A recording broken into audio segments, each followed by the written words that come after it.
La maman, bonjour, et on dit puissance et feu, parce qu'il y a longtemps, vous êtes au chemin du ciel, avec le Dieu de Papa Florian, vous avez connu la paix. Mais avant de connaître cette paix-là, vous avez souffert.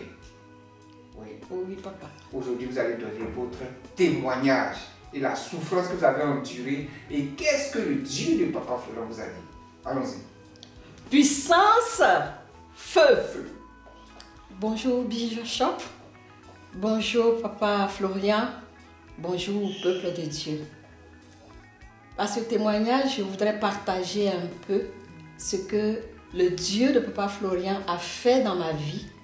Je suis rentrée au chemin du ciel exactement le 26 septembre 2024. 2024.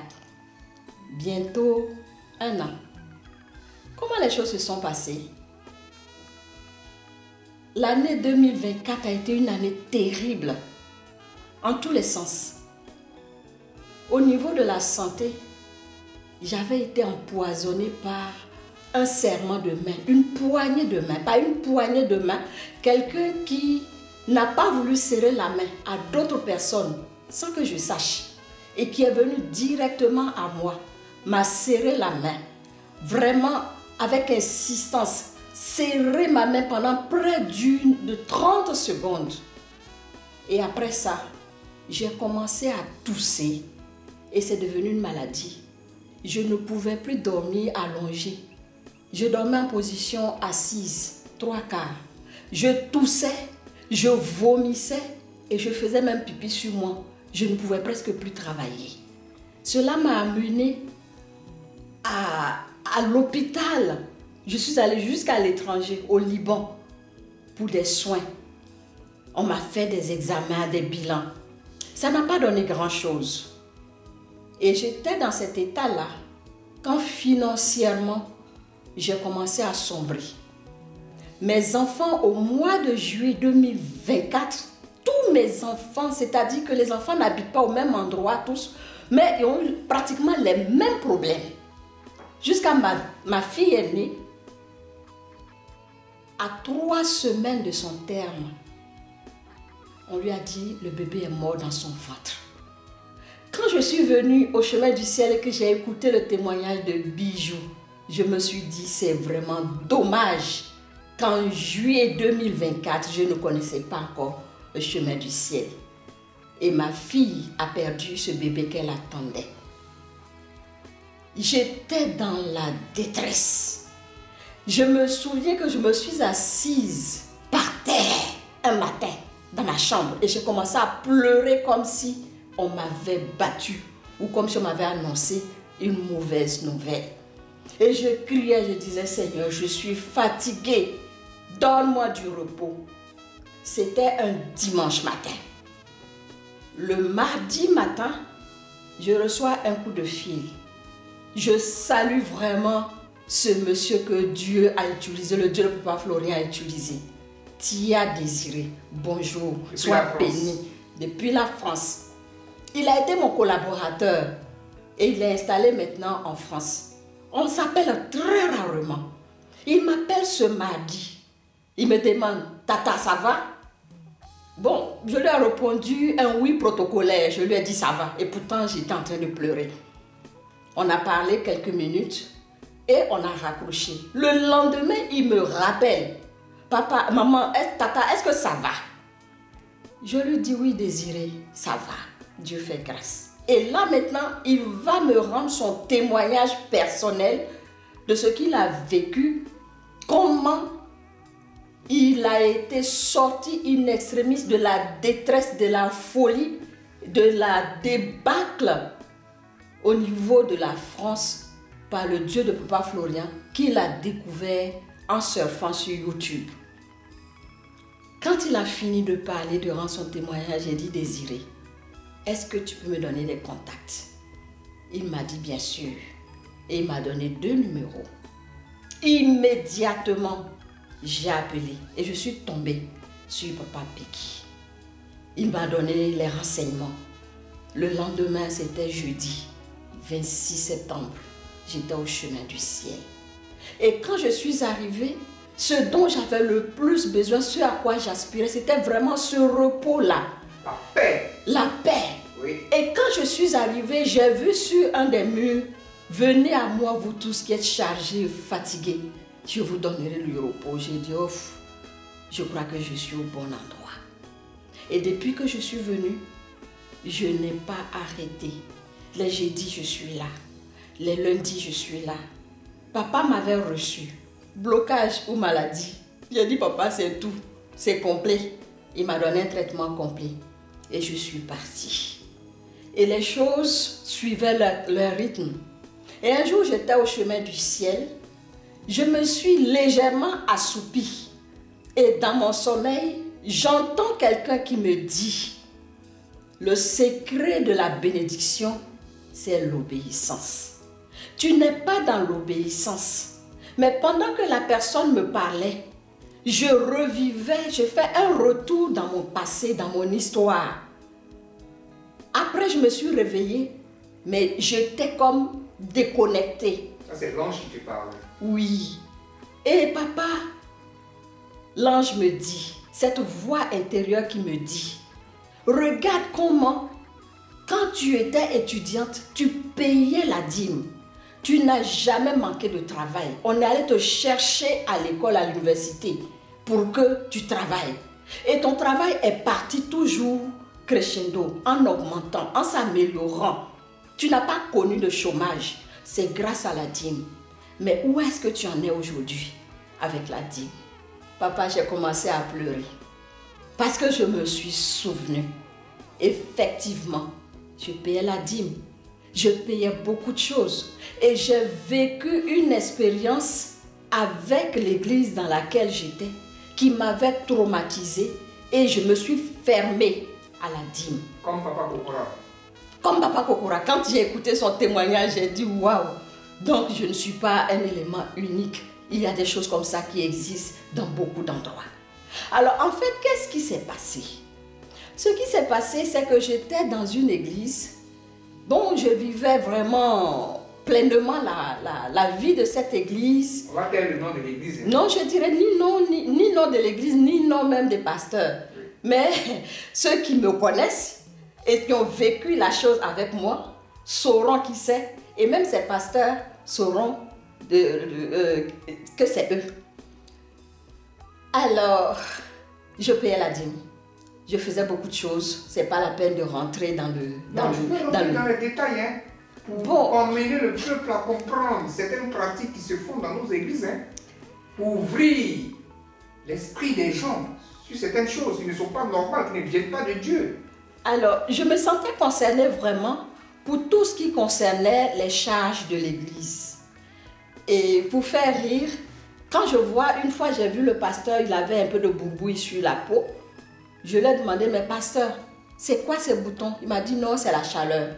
Je lui ai dit, tu n'as pas de climatiseur? Il a dit non. Chez moi, j'avais un vieux climatiseur. Quand on démarre, on dirait un hélicoptère qui est en train de démarrer. Mais je suis allée dans une boutique, j'ai acheté un climatiseur tout neuf. J'ai fait installer et j'ai dit au pasteur, pour être sûr que tu vas utiliser ton climatiseur, la facture d'électricité, désormais considère que c'est payé. Effectivement, je m'occupais de la facture d'électricité. À la rentrée, j'étais là. Quand on fait le bien, bon, souvent, c'est pas la peine de tout raconter, mais il y a des choses qui sont particulières qui m'ont marqué. Je me souviens que j'avais souvent des paroles de connaissance. Le Saint-Esprit m'a mis à cœur que tu dois payer mon billet et mon séjour pour aller en Afrique du Sud parce que j'ai une mission. C'est le pasteur qui dit ça. Un des pasteurs. Effectivement, je paye le voyage du pasteur en Afrique du Sud.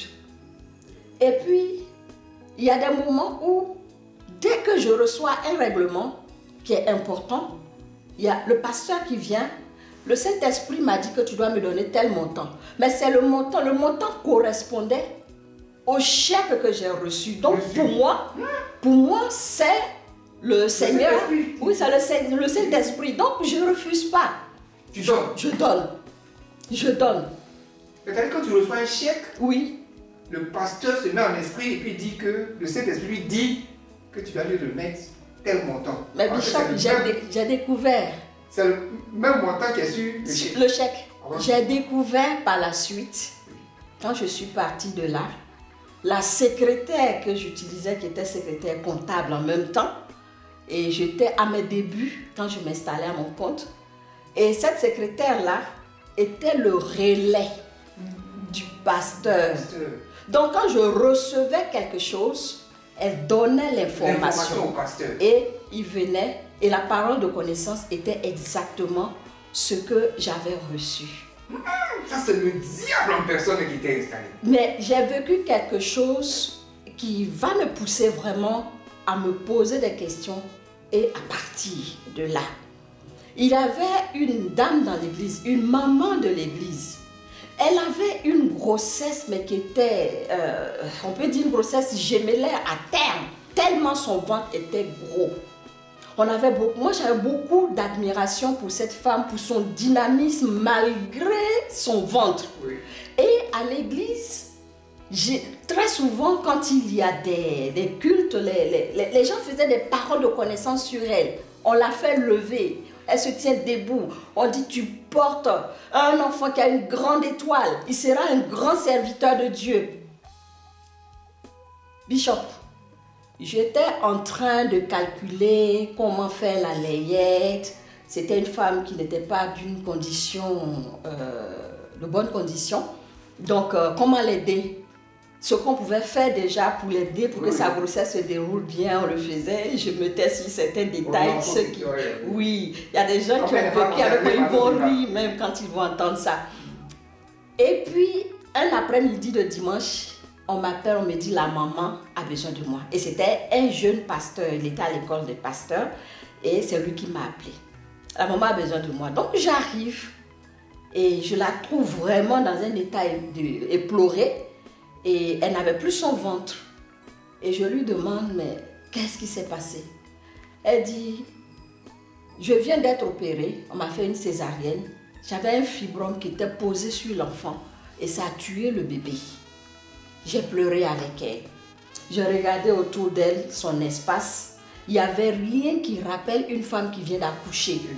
Donc, je suis restée quand même un peu avec elle, la consoler. Et quand je suis partie de là, j'ai appelé le pasteur principal de l'église. J'ai dit, mais pasteur, voilà la maman là.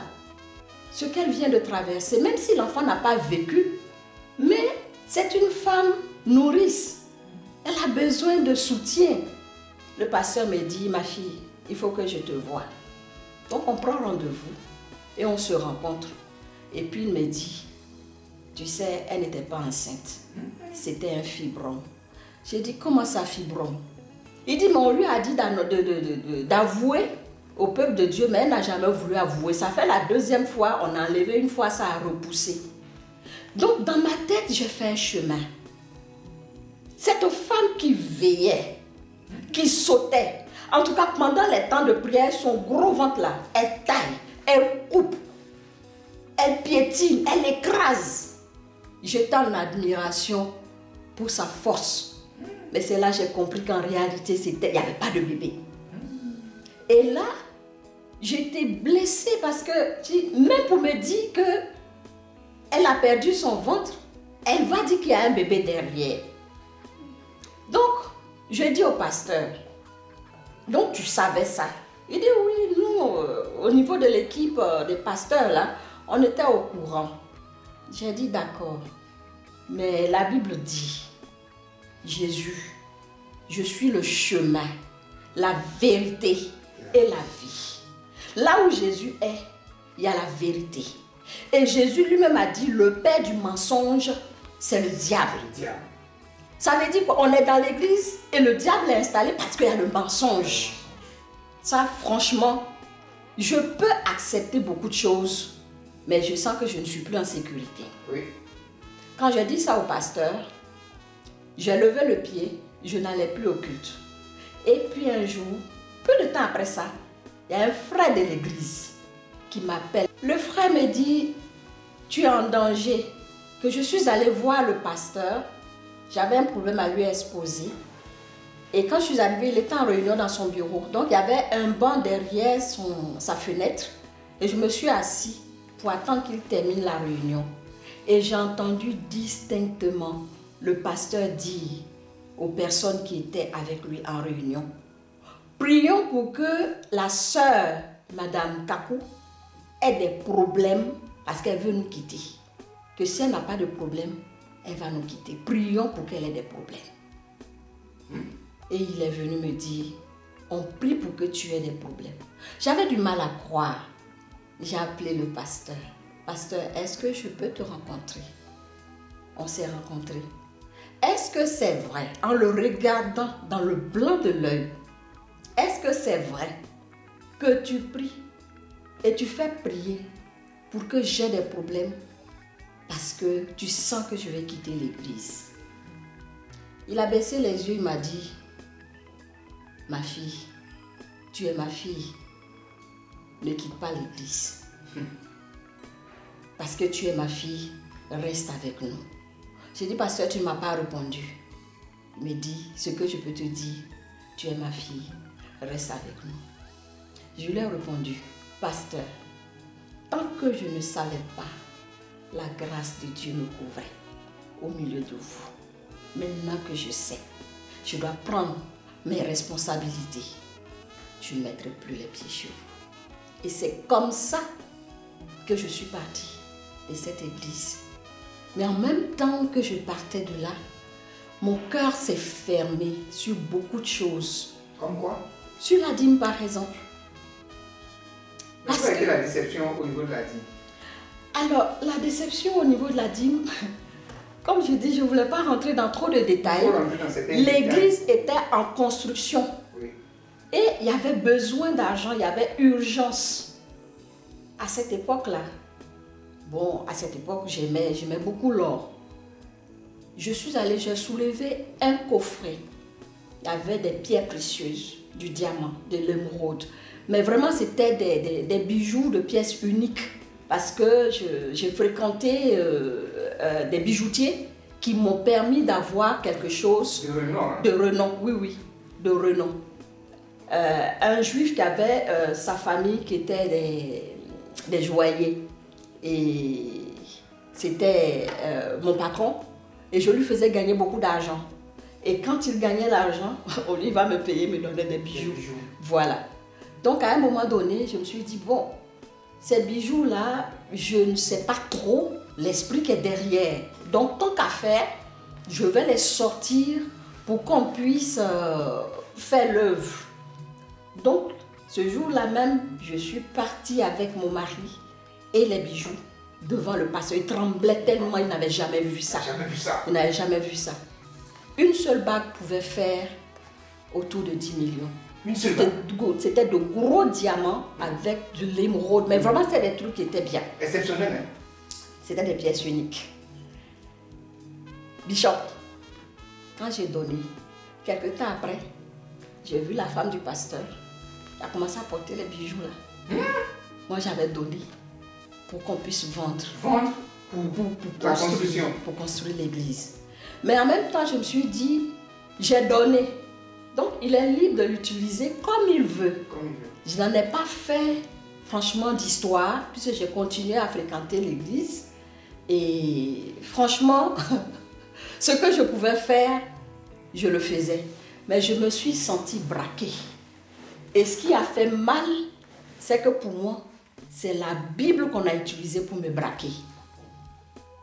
Et tout ce qui était générosité par rapport à l'église et surtout par rapport à la dîme, j'ai commencé à ne plus être constante. Donc tu payais la dîme constamment? Oui. Mais il y a quelque chose qui t'a quand même marqué pour que tu puisses ne plus payer la dîme de Dieu. Oui, mais c'est le comportement des hommes de Dieu, le comportement des pasteurs.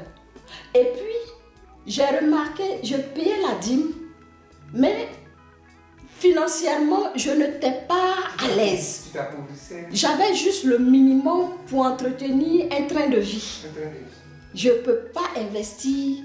D'ailleurs, ce que je pouvais prendre pour investir, là, je payais les billets d'avion et puis je payais plein de choses. Et je suis sortie de là, j'étais endettée. Et quand je calculais le montant des dettes, ça correspondait au montant des chèques que je recevais et que je donnais au pasteur sur motion. Avec la complicité de la secrétaire. Avec la complicité de la secrétaire. C'est quand je suis partie de l'église et que les langues ont commencé à se délier que je vais apprendre que cette secrétaire-là, elle racontait tout ce qui rentrait au cabinet. À la maison, c'était pareil, j'avais une nounou. Moi, je partais à l'église avec tout le monde. Donc la nounou aussi, elle racontait tout ce qui se passait à la maison et on faisait les prophéties. Donc si j'ai quelque chose de particulier qui arrive à la maison, ben, on prophétisait là-dessus. C'est-à-dire la nounou, la secrétaire, oui, était en contact avec les pasteurs. C'était leur relais. Leur relais, oui. Sinon les pasteurs n'avaient pas l'œil spirituel. Non, non, non, non. C'était leur relais. Voilà. C'est que tout ce que toi tu avais, tout ce qui rentrait, les pasteurs étaient au courant, l'église était au courant. Et voilà, ils rentraient maintenant dans les fausses prophéties qui disent que Dieu dit, Dieu dit. Dieu dit, Dieu dit. Mais au départ, la précision m'avait tellement impressionné. Épaté. Ça m'a épaté. Donc pour moi, j'étais en train de faire l'œuvre de Dieu, faire la volonté de Dieu en faisant ce que je faisais. Donc il faut revenir sur la petite partie où, de la nounou, de la secrétaire. Les gens vont bien comprendre. Il faut revenir dessus, puis on va continuer. D'accord, Bishop. Alors, ma secrétaire, elle était secrétaire comptable. Ça veut dire quoi? Tout ce qui était règlement passait dans sa main. Dans sa main. Et c'est elle qui enregistrait. C'est elle qui faisait les bordereaux pour qu'on puisse aller déposer à la banque. Donc, elle connaissait la situation financière de l'entreprise. Et cette situation financière-là était scannée dans les prophéties des pasteurs. Oui. Donc, pour moi, franchement, c'était des hommes loin à qui Dieu parlait. Et même par rapport à cette maman enceinte qui taillait, qui piétinait le diable avec son ventre, mais quand elle saute, et puis les gens prophétisaient, je me souviens que c'est un homme de Dieu qui est dans son ventre, alors que c'est fibrome. C'est fibrome. Eux, ils savaient que c'était fibrome. Hein? Ben, je ne sais pas si, franchement, je ne sais pas si ça faisait partie du montage, mais franchement, on a été... Moi, je me souviens qu'on est parti à une reconvention où cette maman-là, on devait l'héberger dans les salles de classe. Et moi, j'avais invité une amie et on a pris une chambre d'hôtel. Donc, quand je l'ai vue, je lui ai dit non, tu ne peux pas dormir avec ton état là, dans une salle de classe. Donc, viens à l'hôtel avec nous. Donc, elle est venue, on dormait à 3. Et chaque matin, au petit déjeuner, je lui donnais la moitié de mon pain. L'autre lui donnait la moitié de son pain. Et elle avait son pain, ça faisait un pain entier qu'elle mangeait. Et comme je n'avais pas prévu nourrir 3 personnes à cette convention, il arrivait un moment où j'étais à court. Mon budget était serré. Je ne mangeais pas. Je jeûnais pour que la femme enceinte là puisse manger. Et mon amie qui était avec moi, quand elle a su que c'était du fibrome qu'on nourrissait, elle me dit, ah, donc, maman, tu te privais pour nourrir un fibrome. Et tout ça, j'avoue que c'est comme un refouli. Et la nounou, son rôle dans tout ça? La nounou, son rôle? Oui.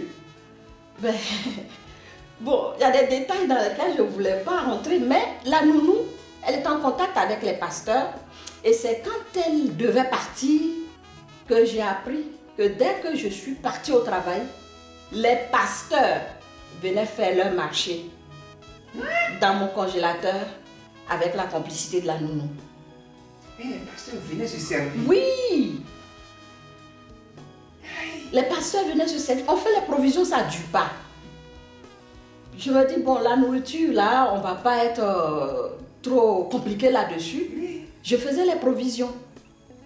Et c'est un jour, quand elle est partie, il y a quelqu'un qui travaille dans la cité qui est venu avec son gobelet pour venir faire son café. Et puis, je lui ai demandé, mais c'est ici tu viens acheter ton café?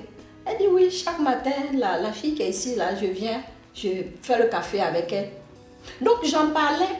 Et c'est là maintenant, il y avait la nounou et celle qui prépare. Celle qui prépare, qui était là, on avait mis du scotch sur sa bouche. Elle me dit, mais maman, quand tu n'es pas là, il y a tel pasteur qui vient, ils viennent avec des sachets. Hein, ils prennent... Pasteur. Des sachets. Ils prennent les sachets, ils font le marché, ils font les provisions. Avec la complicité de la nounou. Avec la complicité de la nounou.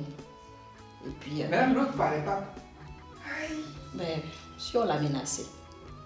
Et puis l'autre, elle n'était pas de l'église. C'était la nounou qui était de l'église avec moi.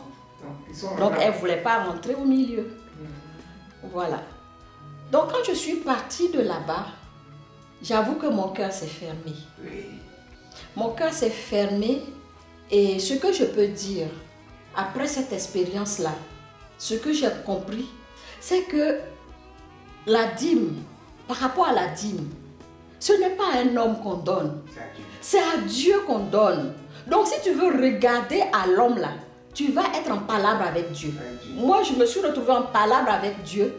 Et puis, financièrement, je n'allais pas devant, je n'allais pas derrière. C'est-à-dire que je faisais du surplace. Voilà. Je n'étais pas misérable, mais au fond de moi, il y avait des aspirations qui n'étaient pas assouvies parce que je sentais que je ne suis pas là où je dois être. Je sentais que je ne faisais pas ce que je devais faire. Jusqu'à ce que ce jour-là, l'ange vienne me dire, tu es en rébellion par rapport à la dîme. Et j'ai fait un deal avec le Seigneur. J'ai dit, j'ai compris. J'ai fait une repentance. J'ai dit, je vais payer la dîme. Et ce que j'ai remarqué, c'est que je suis, par exemple, des dossiers. Au moment où ça va aboutir, là, ça s'en va ailleurs. Mais quand l'ange m'a révélé ça, j'ai fait une opération comme je n'ai jamais fait. Ça, c'est quand tu es venu ici. Quand je suis arrivée ici et j'ai dit au Seigneur, non seulement je te demande pardon, je vais payer la dîme, mais je te promets, si cette opération-là, habituellement quand ça loupe, ça échoue toujours, mais si cette opération-là, je réussis, je te donne le quart. C'était compliqué, mais Dieu a fait le miracle. Le miracle. Le miracle a été fait.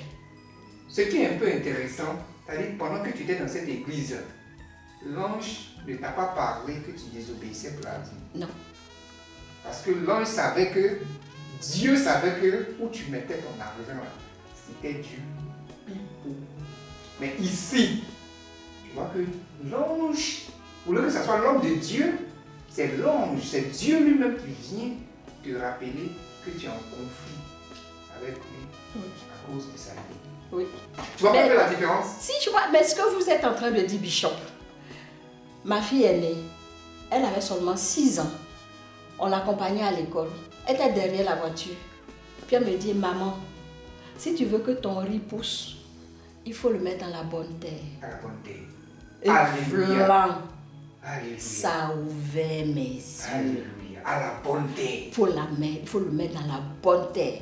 Je l'ai regardé. Je dis, qu'est-ce que tu as dit? Et puis elle a répété. Mais quand elle a répété, pendant qu'elle parlait, moi je voyais plutôt que j'étais dans l'eau. Mais dans l'eau, il n'y a rien qui pousse. Il n'y a rien qui pousse. Et c'est ce que j'ai fait pendant des années. Pendant des années. Oui. Et tu stagnais là, tu ne comprenais pas. Non, non, je ne comprenais pas. Je ne comprenais pas. Et Alors, j'étais tu dans... devais évoluer, puissant. Mais j'étais dans une affaire où on était en train de me dépouiller.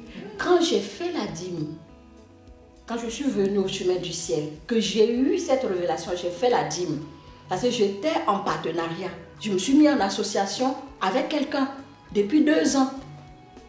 Mais c'est comme si mes yeux vont s'ouvrir. La personne était en train de me creuser un trou là-dessus. J'étais sous un trou. Bishop, quand je venais ici, au chemin du ciel, il y a une de mes filles qui n'allait plus à l'école parce que j'avais plus l'argent pour payer ses études. Oui. Elle a fait une session assise à la maison et c'était une grande souffrance pour moi. À cause des pasteurs. Quand j'ai payé la dîme, Bishop, je suis arrivée au chemin du ciel 26 septembre. 26 décembre, c'est-à-dire 3 mois plus tard, ma fille était dans l'avion pour repartir à l'école. Alléluia. Et elle a repris l'école. Alléluia. Le Seigneur a commencé. Amen. Mais ce témoignage-là viendra plus tard. Donc, tu vois un peu la différence. Oui. entre le chemin du ciel et puis les autres. Il n'y a pas photo. Il n'y a pas photo. Il n'y a pas photo. Ici, c'est le Dieu vivant qui est descendu sur terre pour décharger ses enfants, pour les enlever du gouffre, pour les enlever dans les églises où la souffrance est trop. Oui. Mais quand je venais ici, j'ai compris que c'est le Dieu de Papa Florian qui m'a localisé. Oui. Parce que quand Désiré m'a parlé du chemin du ciel, j'avais jamais entendu parler du chemin du ciel, j'avais jamais entendu parler de Papa Florian. Je connaissais la cité Sipim, donc je suis venue. Quand je suis arrivée à la porte, au grand portail là, premier carrefour, je veux tourner, il y a une voix qui me dit continue. Deuxième carrefour, je veux tourner, il y a une voix qui me dit continue. Je vois les gens qui marchent, je veux m'arrêter pour demander quelqu'un, il y a une voix à l'intérieur qui me dit non. Au troisième carrefour, quand j'ai tourné, je voyais des gens qui étaient en train de laver des voitures. Je me suis arrêtée, j'ai salué. J'ai dit, je veux aller, est-ce que vous connaissez chez papa? Quand j'ai dit chez papa, il a terminé Florian. J'ai dit oui, c'est ça. Il dit, ma tante, si je veux te montrer là, tu peux te perdre. Si ça ne te dérange pas, je monte, je te conduis. Il est monté dans la voiture, il est venu me montrer jusqu'en devant le chemin du ciel et il est parti. J'ai compris que c'était l'ange du Seigneur qui m'a guidée. Il m'a localisé depuis dans ma détresse. Et il t'a envoyé ici et il t'a redonné ta dignité. Je vois la différence, papa. La différence. Je vois la différence. Rien à dire. Et je voudrais terminer Oui. en donnant aussi ce petit témoignage-là parce que je me posais la question. J'ai vu la différence. Je vois que beaucoup de choses ont commencé à bouger. Déjà, quand j'ai été empoisonnée, je maigrissais, mais on ne savait pas d'où ça venait. On a fait des tests. Je suis partie, on m'a fait tous les examens, on ne comprend pas. Et je suis venue chez papa. Et j'ai dit ce jour-là à papa, papa, je maigris, mais on ne sait pas ce que j'ai. Il m'a demandé en riant, tu es grossi? J'ai dit, ah papa, j'étais à 70 kilos et j'étais à 59 et ça descendait chaque jour. Il m'a donné une bouteille d'eau. Il m'a dit, va, bois. Bishop, 2 jours après, il y a une espèce comme du intestin ou quelque chose. C'est tellement vilain, c'est sorti de moi. Alléluia. Quand c'est sorti, dans la semaine qui a suivi, mon poids a commencé à remonter. Et aujourd'hui, mon poids s'est stabilisé. J'étais devenue misérable physiquement, misérable à l'intérieur. Tout ça. J'étais... Non, ce Dieu-là. Et quand j'ai commencé à voir tout ça se passer, il y a des témoignages que je rendrai plus tard, parce qu'il est en train de faire beaucoup de choses. Oui. Quand j'ai vu tout ça passer, j'ai dit, bon, je suis venue me chercher. Si je me retrouve, je fais quoi? Je reste ou je pars? Et là, il y a encore une voix intérieure qui me dit, prends le livre de Ruth. Prends le livre de Ruth. Tu as vu comment Ruth s'est attachée à sa belle-mère. Sa belle-mère lui disait, va, rejoins ta belle-sœur qui est partie, rejoins ton peuple. Mais elle a dit, là où tu iras, j'irai. Ne me force pas à te quitter. Ta terre sera ma terre, ta patrie sera ma patrie et ton Dieu sera mon Dieu. Et tu as vu Ruth, elle est rentrée avec sa belle-mère en terre d'Israël. Elle est moabite. Sa belle-mère fait partie du peuple de l'Alliance. Elles sont arrivées, Ruth était une mendiante. Elle mendiait dans un champ. Mais sa belle-mère lui a dit, je veux te donner du repos. Un peu comme ce que Papa Florian dit ici, oui. Vous donnez du repos. Sa belle-mère lui a dit, je veux te donner du repos. Et sa belle-mère va lui donner des conseils. Et elle va épouser le propriétaire du champ et sa condition va changer. De mendiante, elle devient propriétaire du champ avec l'époux. Mais non seulement sa condition va changer, mais elle va rentrer dans la généalogie du Christ. L'enfant qu'elle va mettre au monde sera le grand-père du roi David. Et le Seigneur me dit, par Naomi, Ruth est rentrée dans une destinée. C'était sa destinée. Il y a des personnes que Dieu met sur votre chemin pour vous conduire, vous introduire dans votre destinée. Reste, attache-toi. Elle a dit, ton Dieu sera mon Dieu. Que ton Dieu soit ton Dieu. Que le Dieu de Papa Florian soit mon Dieu. Oui. On bénit ce Dieu-là. Vraiment. Qui t'a sorti du gouffre. Oui. Et qui est avec toi, qui est en train de te conduire dans une élévation pas possible. Me donne du repos. Te donne du repos. Et la vraie paix que tu n'avais pas. Vraiment. Tu as ça ici. Vraiment. Merci au Seigneur. Merci au Dieu de Papa Florian. Gloire au Dieu. Merci d'être venu. Papa Florian. Même si ça a été long, ça va nous permettre de comprendre certaines pratiques qui se font dans les églises. Merci et que l'Éternel Puissance, Dieu de Papa Florian soit avec toi.